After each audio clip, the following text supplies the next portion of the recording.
kali ini kita belajar tentang AutoCAD dulu ya. AutoCAD versi 2021 ya.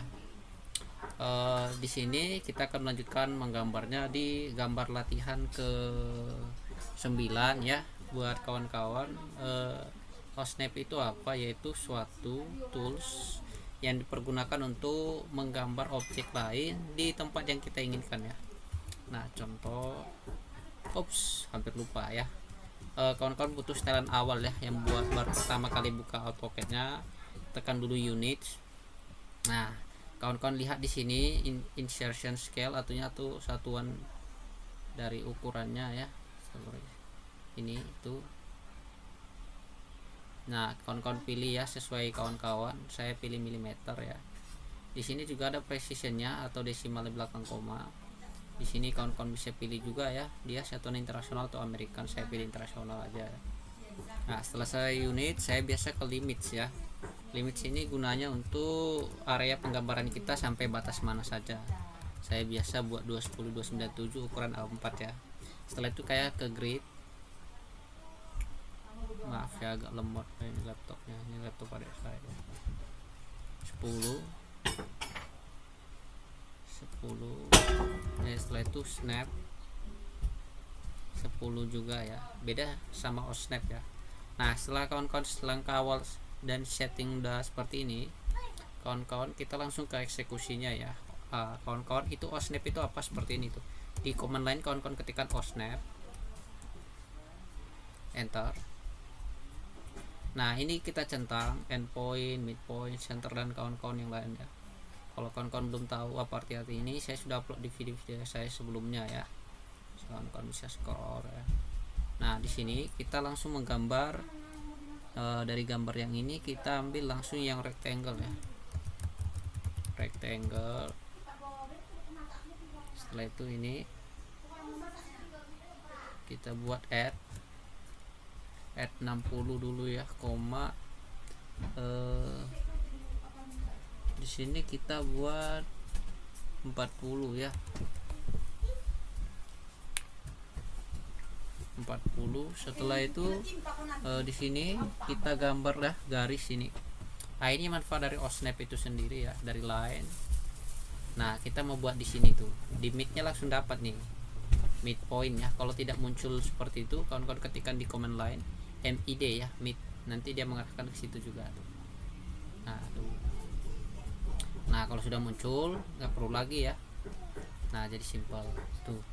Kita mau buat lingkaran lagi di tengah-tengahnya itu, yaitu, oh iya lupa saya, ini kita hapus dulu ya, kita belum belajar sampai ke arah trim ya. Oke, kita gambar lingkaran dulu ya dengan radius 12 ya. Radius 12 kita mau buat di sini tuh, di tengah. Kita matikan dulu ke bawah ini ya, snap mode-nya, supaya pointernya bisa bergerak bebas ya. Nah, kita mau buat di sini lingkaran kan. Nah, terus mana titik tengahnya nih ya. Nah, caranya seperti ini aja. Kita klik circle tadi, udah kita klik ya. Nah, kita kawan-kawan tekan di keyboard itu shift, terus klik kanan. Ya, shift klik kanan, terus pilih yang geometric center ya. Nah, dia akan ada itu tuh, seperti tanda bintang ini ya. Nih, klik aja. Nah, jadi kita isi 12, jadi nggak perlu capek ya. Udah pas nggak tengah, nggak bisa diperkirakan. Apalagi kita ilmu teknik itu ilmu pasti ya. Nah, di sini setelah itu kita mau buat garis ya. Garisnya ada di sini, jadi kita perlu namanya kuadran ya. Nah, kebetulan di OSNAP-nya sudah saya aktifin. Kalau tidak muncul, kawan-kawan ketikkan aja QUA di command line-nya. Nah, tuh ya, sama kan. Nah, di sini juga tuh, kalau nggak muncul, kawan-kawan ketikkan aja lagi mid ya, mid. Nah, seperti ini ya, mudah-mudahan kawan-kawan paham ya. Itu TXT, kita klik lagi line. Caranya sama ya, kalau tidak muncul mid gini, kawan-kawan ketikkan aja di sini mid ya. Mid artinya tengah ya, tuh ya. Mengerti ya untuk buat mid ini kuadran. Kalau nggak ada muncul kuadran di situ, QUA ya. Nah, dia tetap situ juga kalau tidak muncul. Nah, tadi otomatis ya. Nah, kita buat yang manual ya. kita arahkan ke sini. Ini pun udah ada langsung midpoint. Nah, langsung SC aja ya. Ingat kalau nggak muncul, kita buat settingannya dulu. Oh, snap ya. Nah, kita enter. Terus kawan-kawan centang yang mana mau dipakai ya, dia otomatis nanti muncul tangan ya, seperti ini. Oke kan. Nah, ini langsung aja ya. Setelah ini kita buat lagi, dia buat mana ya, buat dari sini aja ya, kita buat line dulu. Ini tuh, nah ini endpoint namanya ya, titik ujung dari suatu garis atau objek. Kita klik END ya, kita klik N. Nah, kita buat ke kanan dulu ya, ke kanan berarti di situ dibuat, kita buat 5 ya. Oke, nah ya kan. Oh sorry, saya cancel rupanya tadi. Slide, klik ini endpointnya. Kalau tidak muncul, ketik di sini ya, END tadi. Ini mau saya buat add 5 sudut 0. Oke, setelah itu kita akan gambar yaitu rectangle ya, rectangle. Seperti itulah triknya kalau saya buat ya. Nah, ini endpointnya dari garis tadi kan, jadi tinggal gampang aja kita buat. Kita masukkan aja nominalnya, add berapa ya, add karena dia ke kiri minus 10, koma tingginya 20 ya, walaupun tidak dibuat di situ. Oke, nah bisa kan, jadi ya. Nah, jadi gampang tuh kan. Nah, kita buat juga di sini. Nah, di sini kan titiknya, kalau tidak ada muncul itu, ketik aja di sini END, endpoint. Nah, ada tandanya tuh. Nah, kita buat ke atas dulu ya, untuk garis bantu sama kayak tadi ya. Kita add 5 sudut 90 pun bisa ya. Nah tuh. Nah setelah itu kita buat aja, tekan lagi rectangle ya, kita mau buat persegi panjang lagi. Nah tuh, ini kan endpointnya tadi. Nah tuh, tinggal kita masukkan nilainya mana ya.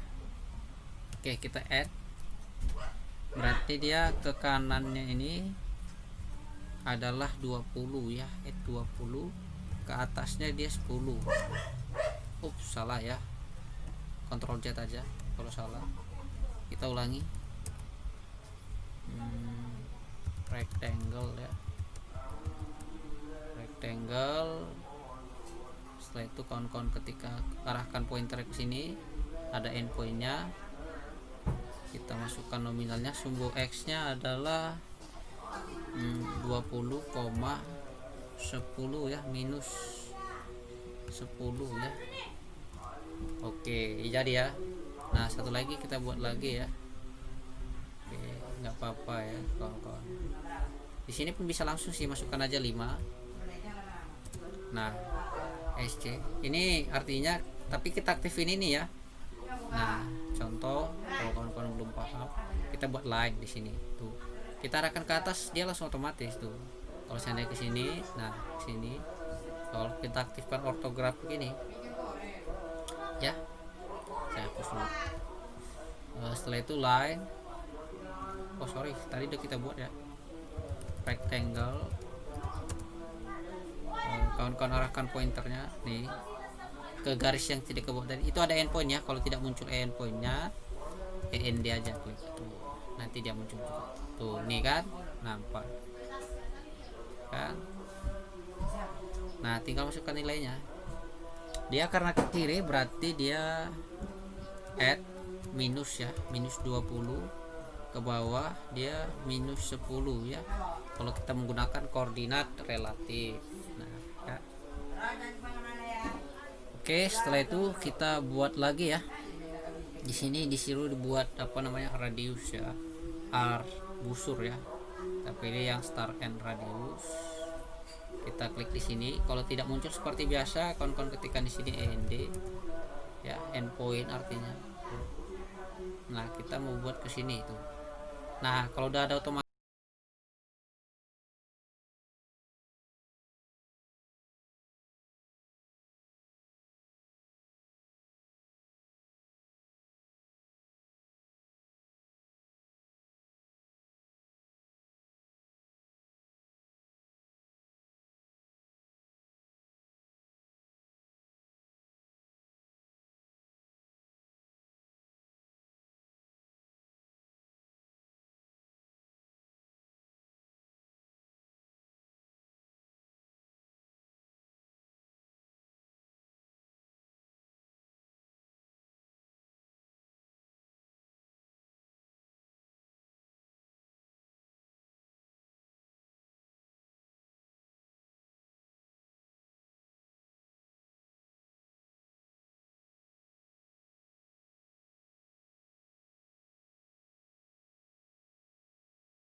tinggal buat mana lagi ya,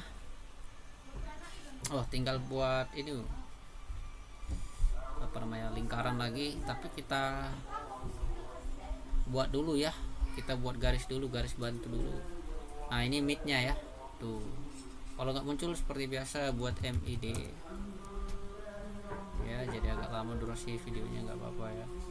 Setelah itu kawan-kawan klikkan radiusnya 11, klik aja di 6 ya, salah rupanya 6 tuh, SC aja.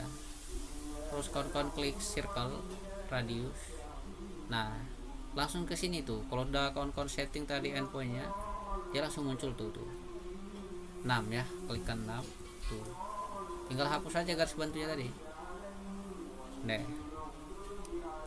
Setelah itu sebelahnya kita lakukan hal yang sama. Kalau tidak muncul di sini midpointnya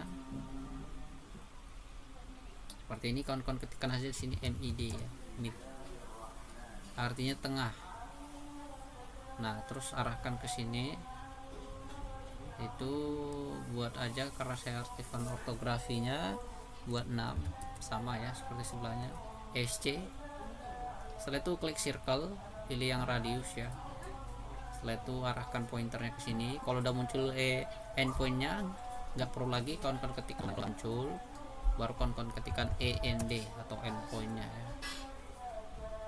Ini itu masukkan nilai dari radiusnya 6. Setelah itu hapus ini, klik dia delete. Kalau nggak bisa delete nya, ini hapus pakai erase. Ini itu ya. Setelah itu kita mau buat lagi di sini busur ya, memang agak lama durasinya, nggak apa-apa ya, yang penting kan kawan paham. Nah ini dia kuadran ya. Kalau nggak muncul di situ, ketik aja QUA. Nah di sini QUA, ke sini juga ketikkan aja QUA. Kalau nggak muncul, ketikkan aja ya QUA. Nah tuh, nah ini terbalik ya, salah direct, start end laptopnya. Kita klik dari sini dulu ya, tadi salah direct kita. Nah tuh ya, di sini radiusnya berapa ya, radiusnya adalah 11. Nah tuh ya, tinggal kita buat aja annotation atau dimensinya ya. Nah kebetulan sudah radius, kita tengok apakah benar-benar berapa ya, 11 ya, benar ya. Oke, sorry agak lemot ini laptopnya ya. Maklum, prosesornya masih rendah ya. Kita spasi pun bisa ya, mengulangi komen yang perintah sebelumnya. Tuh, ada lagi yang mau dibuat. Oke, lingkarannya yang di tengah 12. Oke, ada lagi, ada lagi lingkaran. Jadi spasi aja, dia akan mengulangi perintah yang kita masukkan sebelumnya ya. Dah, tinggal buat ini lagi, dimension dari linearnya ya. Tuh, kita klik dari sini, inilah guna endpointnya. Kalau nggak muncul seperti biasa END ya, saya nggak bosan-bosan memberitahunya. Terus klik ke sini, nah dia muncul lagi endpointnya ya. Tuh, arahkan ke sini 20 ya, sama. Terus kita klik lagi ini, arahkan ke sini sampai muncul endpoint. Ini juga sampai muncul dia perpendikular juga bisa ya. Nah tuh, nah 60 pas ya. Setelah itu oke, ternyata dia nyuruh kita lagi untuk buat dimensionnya lagi. Gak apa-apa ya, jadi agak lebih lama dari 10 menit ya, 20. Yang penting kawan-kawan paham ya dan praktekkan. Sarah saya juga belajar ini. Nah 20 ya, sama pas ya. Ada lagi yang belum? Saya rasa sudah ya. Nah kalau yang mau kita tahu berapa ukurannya, ini bisa kita pilih yang di sini, kita pilih yang aligned, artinya kita mengukur bidang miringnya. Endpoint muncul di sini juga endpoint. Nah seginilah sebenarnya ukurannya ya. Oke, selamat mencoba, practice make it perfect. Don't forget to subscribe, like dan komen. Abaikan suara-suara yang lain, dan saya mohon maaf atas kebisingannya. See you again, bye bye.